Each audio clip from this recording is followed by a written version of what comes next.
একটা মিক্সিং জারে 2 টুকরো আদা, কাঁচা লঙ্কা, জিরে গুঁড়ো, ধনের গুঁড়ো দিয়ে তার মধ্যেই চালমগজ, একটু পোস্ত দিয়ে জল দিয়ে মশলাটা ভালো করে পেস্ট করে নিন।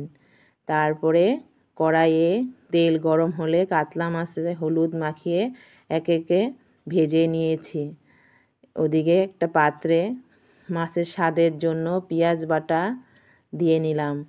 কড়াইয়ে সব মশলা দিয়ে একটু টমেটো সস দিয়ে ভালো করে কষিয়ে নিয়ে তাতে গরম জল দিয়ে দিলাম। জল ফুটে গেলে একে একে মাছ দিয়ে ভালোভাবে নেড়ে চেড়ে নিলাম। 10-15 মিনিট ভালো করে হয়ে গেলে তার মধ্যে ধনেপাতা দিয়ে গরম গরম ভাতের সাথে পরিবেশন করুন। এইভাবে আপনারাও রান্না করে খেয়ে দেখুন, খুব স্বাদ লাগবে।